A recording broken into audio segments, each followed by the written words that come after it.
There you are. You made it. Welcome, everybody that joined us today on our journey through the Bible. Thank you for doing that. It's Tim, your retired pastor, Bible teacher, good friend with you today. Our reading for today was in Proverbs 20 to 22. Many years ago when I was in Afghanistan, we would brief the commander every day on issues like personnel and intelligence and supplies, etc. And as the commander's chaplain, I would also brief him on religious issues like services we had planned, and he needed to know about uh, upcoming Muslim holidays that might have an effect on our plans and troop movements. And being a Baptist preacher, not sometimes, not always, but I would also include a verse of the Bible with my briefings as well. And Proverbs 21:31 was one of those. It's in our reading for today. Proverbs 21:31 says, "The horse is prepared against the day of battle, but safety is of the Lord." In the age when this proverb was written, a horse was a great advantage for any army. A rider who had a horse could move faster, he could see over troops in front of him, he could be more effective in battle, and they could also carry things and pull chariots. Solomon knew this when he wrote this proverb. In fact, the Bible said that he had 40,000 horses. And of course, you train these animals, you provide them with the best food and medical care that they need, and you practice with them and you drill with your horses. That's what our text means when it says, yeah, the horse is prepared against the day of battle. It doesn't say don't prepare your horse, but that's just normal. Of course, you do this. Preparations are important. General MacArthur said the most important lesson I learned at West Point is preparation is one key to victory. It's always better to be over prepared than under prepared for your tasks. And that doesn't just apply for the Army, it's true in all of your endeavors, really.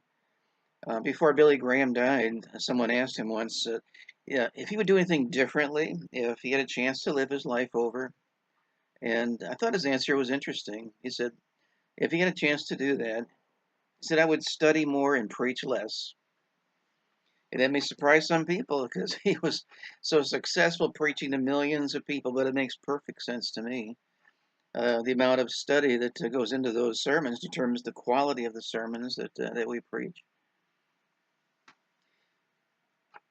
But God wants us to obey Him regardless of what the outcome may be.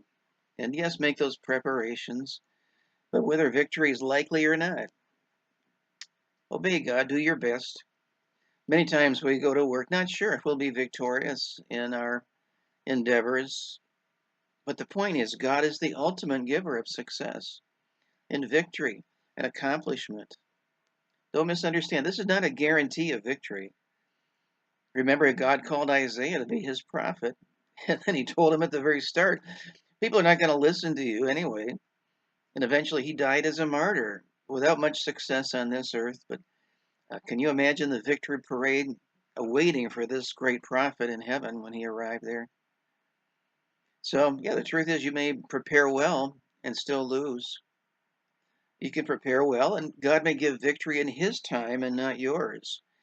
Joseph was a slave and then a prisoner for 18 years before God made him the second ruler in Egypt.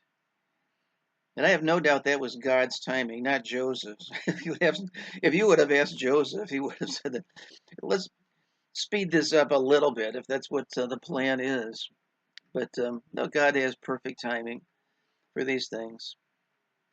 So even though we need to utilize the means available to us, fight the good fight of faith, we are to rely on the Lord for victory and for success and for our accomplishments. Don't deceive yourself in thinking that somehow it's your wisdom or your hard work or your skill that will bring you success. Every good gift and perfect gift comes down from the Father in heaven. And too many people become proud when they give into the false notion that success is the result of their doing, their own skill, their own talent. The Bible says pride goeth before destruction and a haughty spirit before a fall. But the bottom line meaning of this proverb is this, and meditate on this today. Prepare your horse, but trust God for the outcome of the battle. That's the point we're looking at here. Well, stay in the Word, my friends. Our reading for tomorrow is in Proverbs chapter 23 to 26. And so be reading there, and I'll look forward to being back with you again. Then have a great day, folks, and I'll see you soon.